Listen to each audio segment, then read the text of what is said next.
Hi everyone, it's Casey. Welcome. If you are new to Blythe and you are here, welcome. Welcome all newbies. I am making this video because someone new to Blythe messaged me today on Etsy asking about changing the body. So the message was very familiar to me. I bought a fake Blythe and the head looks down too much. What can I do about it? And I responded, oh, I have so many videos about that. Let me show you how you can alter the body that you have. And I sent them the link to that video. And I said, let me show you how you can purchase neck joints that you can install, and that will help. And I set a link to that video.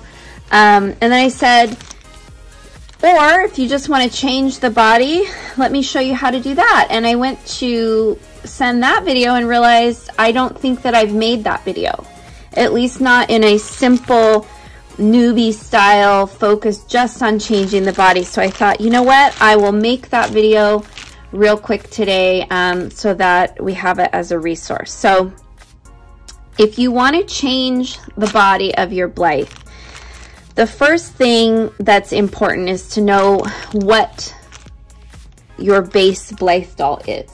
So of course this person was asking about a fake, and this is a fake, and they are the easiest to open and make changes to because they are from the RBL Blythe mold, and it's just one of the easiest to work with.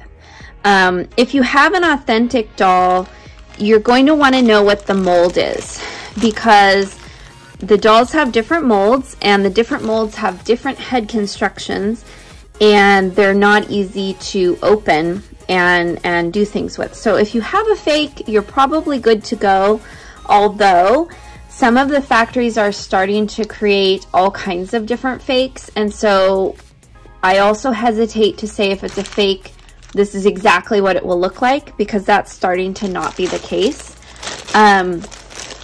But in general, they should be about the same, and they should be the RBL mold. So the other thing that I get asked a lot, and I'm going to share this information while I start to open her. So the first thing you need to do is take out her screws. So the other thing I get asked a lot is it difficult to do? And this question is very hard to answer, because obviously I've been doing this for several years now, and so to me it is not difficult to do. But I remember my very first doll, the first customization I did to my first doll was change the body. I had been gifted a custom that was on a non-jointed body, and I wanted her to be jointed. And I remember the process of opening her. I must have seen a video, I don't remember whose video it was. It really was terrifying to me. So I have a hard time answering the is it difficult question, because again, if you have the skill, it's not hard. But if you've never done it before, it can be intimidating. So that's usually the word I use. It's not hard, it's intimidating. So if you feel uncomfortable doing it, or you're nervous about breaking your doll, then it may seem hard to you. But I will say that I've never cracked or broken a doll from opening it. They're much more sturdy than they seem. So I'd say go for it and give it a try, especially if the doll hasn't been customized. If the doll's been customized, it's a little bit more something to think about, because you can crack the sealant or the artwork on the face. So I'm more hesitant with dolls that are already customized. But if you're just beginning, or you're just changing a body on a doll like this, it shouldn't be too difficult to do. So once you've taken out the screws, you're going to have to pop the pieces apart. So you have two face plates that come apart, and on the inside there's a little hook that's holding them together. And if you do this often enough, you kind of get used to how to push on the seam to crack it open. Because really what you're trying to do is unhook that hook inside, that plastic hook. And so you're going to put the heel of your hand right there on the seam and push down. And you'll hear some cracking as it's popping around. And sometimes it takes a few times.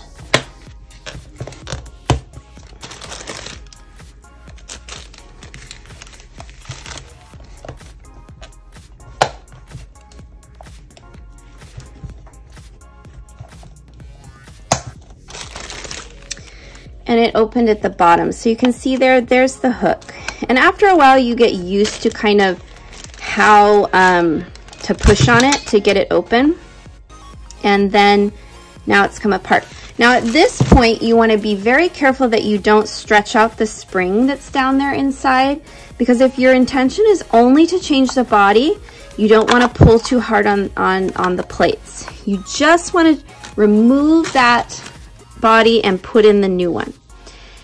One thing to think about before you put this new body on, if you have this body with the tilt neck, oftentimes it's too tilty for some people, and you might want to put a little clear rubber band around it before you put the body on. And I suggest doing it before so that you don't have to then open the doll again. So these little rubber bands are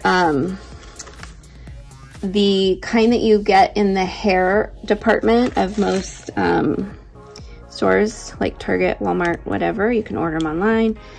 And you just wrap that clear rubber band around there. It just gives a little more tension so the head doesn't flop too much, but still allows it to be mobile. So put your little rubber band on, and if you don't put a rubber band on, it might just be a little bit floppy. It depends on how you feel. And then the groove of between the neck and that peg goes down in there, and you do have to kind of match it up a little bit. And you have these two posts that you see in there, they have to go back into those holes. So everything requires a lot of lining up and holding, and it can be kind of obnoxious. But once it goes in, it's good, and then you snap it back together. And to snap it together, you usually push down on one side and together, and it will snap back together. And now you can see her head is much more mobile. It will look up, it will look down to the sides, and that's usually what a lot of people are trying to achieve. So super simple. I will link to the other videos that I was talking about, how you can modify the factory body if you don't want to purchase a new body, because of course for some reason they don't come on these bodies. They come on these large chested, non-jointed neck bodies, non-jointed at the neck, the rest is jointed. But you can modify this, and I have a video about that. I will link to it. But you know, if you don't and you want to discard that and change it to one of these, they're really nice. I also like their smaller chest. They can wear clothes and have more of a girly look. So that's it. That's how you change a body. If you're using some other body like a Lika or something else, it's basically the same process.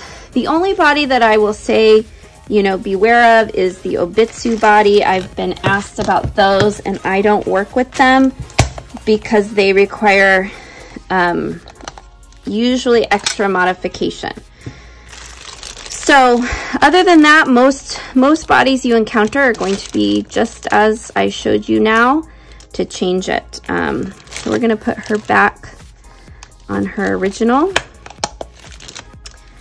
and put her back on the shelf.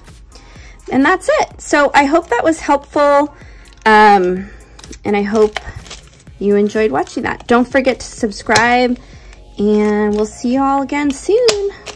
Bye, everyone.